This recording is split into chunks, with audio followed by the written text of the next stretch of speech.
തിരുവനന്തപുരം മുട്ടട വാർഡിലെ UDF സ്ഥാനാർത്ഥി വൈഷ്ണയെ voter പട്ടികയിൽ നിന്ന് ഒഴിവാക്കിയത് നീതികേടാണ് എന്നാണ് കോടതി ചൂണ്ടിക്കാട്ടിയത്. വെറും രാഷ്ട്രീയം കളിക്കരുതെന്നും രേഖകളിൽ വിലാസം കൃത്യമല്ലേ എന്നും കോടതി ചോദിച്ചു.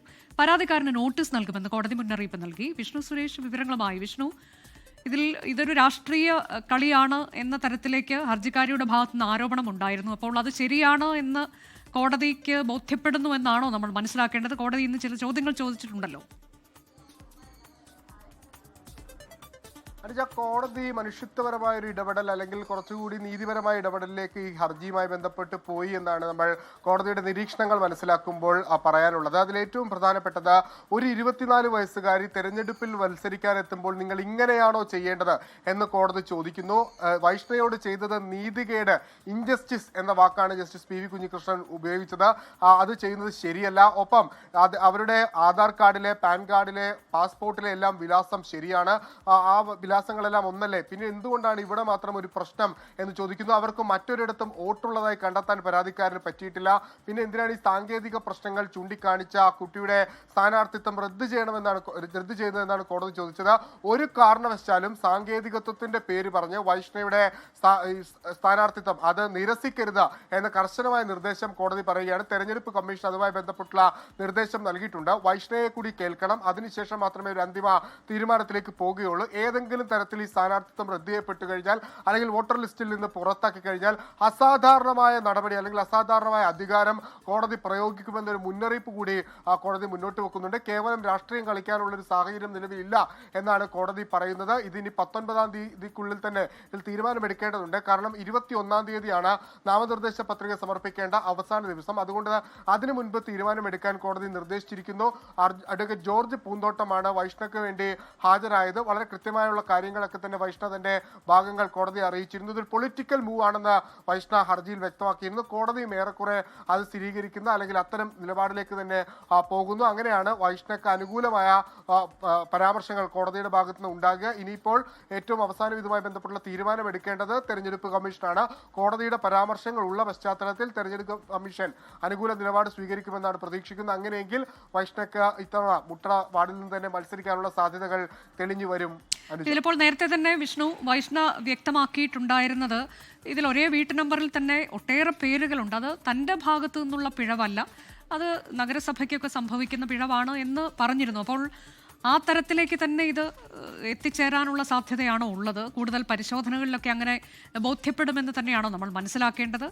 സ്ഥാനാർത്ഥിത്വത്തിൽ നിന്ന് ഒഴിവാക്കാൻ പാടില്ല, ഈ കാരണങ്ങൾ ചൂണ്ടിക്കാട്ടിയെന്ന് കോടതി പറയുന്നു. ഇനി എനിക്ക് തോന്നുന്നു 1 ദിവസം 2 ദിവസം കഷ്ടിച്ചാണുള്ളത്.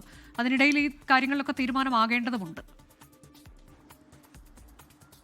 അനുജ, സ്വാഭാവികമായും അത് സാധ്യമാണ്. കാരണം ഈ വീട്ടഡ്രസ്സിന്റെ കാര്യം, അത് ഒരേ അഡ്രസ്സിൽ തന്നെ ഒരുപാട് പേരുണ്ട് എന്നുള്ളത് തെളിയിക്കാൻ വളരെ എളുപ്പമാണ്. അത് മാത്രമല്ല, ഈ അഡ്രസ്സിൽ ഒരു പിഴവില്ല എന്ന് തെളിയിക്കാൻ ഈ ഹർജിക്കാർക്ക് സാധിക്കും. കാരണം അവരുടെ വോട്ടേഴ്സ് ലിസ്റ്റിലും പാൻ കാർഡിലും മറ്റ് രേഖകളിലും ഒക്കെയുള്ള അഡ്രസ്സ് സെയിം ആണ്. കോടതിയും അത് തന്നെയാണ് ചോദിക്കുന്നത്. അതിലൊന്നും ഒരു പ്രശ്നവുമില്ലല്ലോ, പിന്നെ എന്താണ് ഇവിടെ ഒരു സാങ്കേതികത്വത്തിന്റെ പേര് പറയുന്നതെന്ന ചോദ്യമാണ് കോടതിയും സ്വാഭാവികമായി ചോദിച്ചത്. അതുകൊണ്ട് തന്നെ ഈ ഇലക്ഷൻ കമ്മീഷന് മുൻപിലേക്ക് വരുമ്പോൾ വൈഷ്ണയ്ക്ക് ഈ കാര്യങ്ങളൊക്കെ അറിയിക്കാനുള്ള ഒരു സ്പേസ് അവിടെ കിട്ടും. അത് ഇലക്ഷൻ കമ്മീഷൻ മനസ്സിലാക്കും. കോടതിയുടെ ഒരു പരാമർശം കൂടിയുള്ള പശ്ചാത്തലത്തിൽ അതെല്ലാം മനസ്സിലാക്കി വൈഷ്ണയ്ക്ക് മത്സരിക്കാനുള്ള കളം ഒരുങ്ങും എന്നാണ് നമ്മൾ ഇന്നത്തെ കോടതിയുടെ നിരീക്ഷണത്തിന്റെ ഭാഗമായി മനസ്സിലാക്കുന്നത്. ഒപ്പം തന്നെ നേരത്തെ വൈഷ്ണ പറഞ്ഞൊരു പ്രധാനപ്പെട്ട പോയിന്റ് ഉണ്ട്. താൻ കളക്ടറെ അല്ലെങ്കിൽ ഇതിന്റെ തൊട്ടടുത്തുള്ള അപ്പീൽ നൽകിയ ഘട്ടത്തിലൊക്കെ അടുത്ത ആളെ ചെന്ന് കണ്ടിരുന്നു. പക്ഷെ അവരൊന്നും തന്നെ കേൾക്കാൻ തയ്യാറായില്ല. ഏതൊക്കെയോ തരത്തിലുള്ള പൊളിറ്റിക്കൽ പ്രഷർ അവർക്ക് ഈ വിഷയവുമായി ബന്ധപ്പെട്ടുണ്ട് എന്നാണ് താൻ സംശയിക്കുന്നത് എന്ന് വൈഷ്ണ കോടതിയെ അറിയിച്ചു. ആ ഘട്ടത്തിലാണ് കോടതി പറഞ്ഞത്, കേവലം രാഷ്ട്രീയം കളിക്കരുത്. ഒരു 24 വയസ്സുകാരി പെൺകുട്ടി അവൾ തെരഞ്ഞെടുപ്പിൽ മത്സരിക്കാൻ വരുന്ന ഘട്ടത്തിൽ ഇങ്ങനെ ചെയ്യുന്നത് അത് ശരിയല്ല, അത് നീതികേടാണ്. അത് അങ്ങനെ ചെയ്യാനാണ് നിങ്ങളുടെ തീരുമാനമെങ്കിൽ അസ്വാഭാവികമായ അധികാരം കോടതി പ്രകടിപ്പിക്കും അല്ലെങ്കിൽ പുറത്തെടുക്കും എന്നൊരു നിർദ്ദേശം, മുന്നറിയിപ്പ് കൂടി ജസ്റ്റിസ് PV കുഞ്ഞികൃഷ്ണന്റെ ഭാഗത്ത് ഉണ്ടായിരിക്കുന്നു. മനുഷ്യത്വപരമായ ഒരു ഇടപെടലാണ്. കേവലം സാങ്കേതികത്വത്തിന്റെ പേരിൽ ആ കുട്ടിയുടെ മത്സരം റദ്ദ് ചെയ്യരുതെന്ന് പൊതുവായി ഒരു ആവശ്യം ഉയർന്നു വന്നിട്ടുണ്ടായിരുന്നു, അല്ലെങ്കിൽ അത്തരത്തിലുള്ള ചർച്ചകൾ ഉയർന്നു വന്നിട്ടുണ്ടായിരുന്നു. കോടതിയും അതിനോടൊപ്പം നിൽക്കുന്ന കാഴ്ചയാണ് നമ്മൾ ഇവിടെ കാണുന്നത്. ഒരു കോർപ്പറേഷൻ തെരഞ്ഞെടുപ്പാണ് എന്നുകൂടി കോടതി പറയുന്നുണ്ടായിരുന്നു. അനുജ, വിഷ്ണു, ഇതിലിപ്പോൾ ഈ പരാതിക്കാരന് നോട്ടീസ് നൽകുമെന്ന് കോടതി പറയുന്നുണ്ടല്ലോ. പരാതിക്കാരന്റെ ഭാഗത്ത് നിന്ന് ഇന്ന് എന്തെങ്കിലും വാദമുഖങ്ങൾ ഉയരുകയുണ്ടായോ കോടതിയിൽ?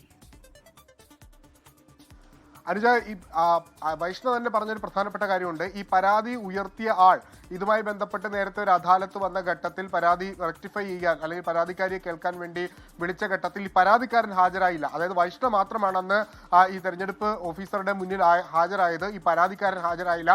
അയാൾക്ക് മറ്റ് തെളിവുകളൊന്നും ഹാജരാക്കാൻ സാധിച്ചിരുന്നില്ല.